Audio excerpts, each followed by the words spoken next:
Let's say you're working on a map and you're in a really sticky situation, kind of like this, where you wanted to maybe bridge the gap between these 2 points with an arc. You know, something kind of like this.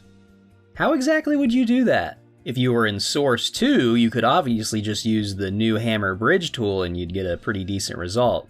I guess you could also try eyeballing it if you wanted. You could keep guessing and trying different dimensions like this, but that's nonsense and a waste of time. So to actually figure this kind of thing out, we have to use math. A lot of people say that things like geometry and trigonometry shouldn't be taught in school. Well, it's true and I totally agree with them. However, it is kind of nice to have a rudimentary understanding of trigonometry if you're in a profession such as a level designer, a programmer, or maybe even a mechanical engineer. Those are fields where you actually do need to use trigonometry on occasion.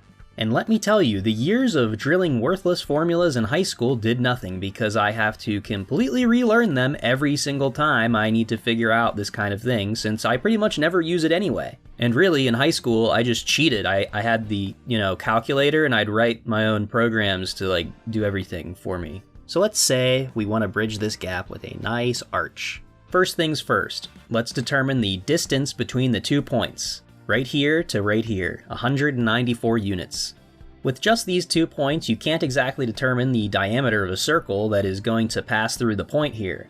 You also need to know the angle of the circle's line at the intersection with our line. Finding that angle is usually pretty easy if you're like me and always make your circles 12, 24, or 48 total segments. Those values give you perfect 30, 15, or 7.5 degree increments respectively for each line of a circle. Meaning this first line here is going to be 15 degrees since I'm intersecting a circle made with 24 segments. There are quite a few other reasons why you should always use those values for circles in Hammer, such as clipping, but that's beyond the scope of this video. Now I know that the angle right here where my line intersects the circle is 15 degrees.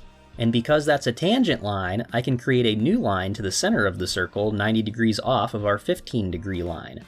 This will become our radius and is the value we want to find out. So to do that, I need the angle of that radius line from the center line, which will always be the same angle as our intersection angle, which is 15 degrees. I also need the distance from the center line to the intersection point, which will be half of our original line's distance, so 97 units. Now to find the length of the radius, simply divide 97 by the sine of the angle. The sine of 15 degrees is 0.2588, which gives me a radius of 374.8 units, or a diameter of 749.61 units. Now if you want, you could also find the distance from the center of the circle to the line by taking the square root of the square of the radius minus the square of 97, which gives you 362.03 units. You can then find the distance from the line to the edge of the circle by subtracting that value from the radius length, which in this example is 12.77 units. So back in Hammer, I'll make a circle with a diameter of 750 units, just so it's a little bit easier to deal with. And once I line it up, you'll see that this new circle perfectly passes through the exact vert of our line. Now this is for the outside of the arch's wall only, but you could get the same accuracy for the inside of the arch by adding twice the wall size to your diameter, or you could just go off grid and eyeball it. It really isn't going to make that much of a difference. So that's cool and all. Knowing how to do all this crazy math is interesting, I guess, but having to do it for every single arc you want to find, that takes way too much time. So just forget all that crap, because I wrote a little piece of software that just does all the calculations for you, and it's called CircleWerk. I'll put in the same value again, 194. The program defaults to 15 degrees, and boom, there's the result, 748.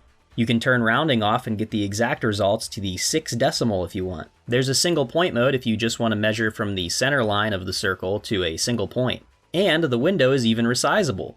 You can set various angle snaps or disable it completely if you need to calculate something really specific. The result can be rounded to various amounts as well as the distance itself. This program isn't just for finding circles for this one weird circumstance. Let's say you wanted to find the arch that will perfectly fit between these 2 points for something kind of like this. CircleWerk makes figuring this kind of thing out a lot easier and is pretty much the definitive arch finding tool. The best part is this program works with anything. You don't need to be using the Source Engine and Hammer to use CircleWerk. You could use this in Unreal, you could use it in Blender, you could use it with a pen and paper if you wanted. So the rest of this video is just going to be a little time lapse of me using CircleWerk to finish these stairs.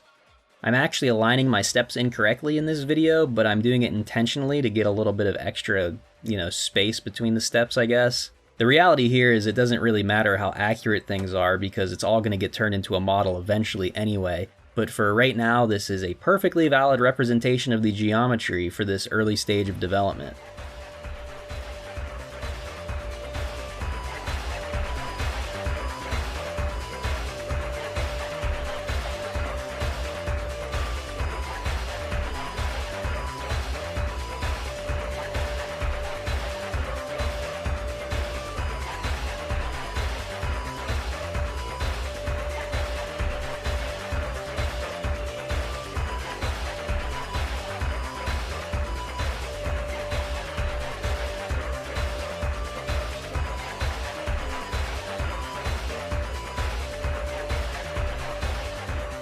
So if you think CircleWerk might be helpful software, I'll put a link to it in the description below, or you can always get it from my website, shystudios.us. If you enjoyed this video, make sure you smash that frickin' subscribe button, because I'll hopefully be back next week with another epic Blocktober video.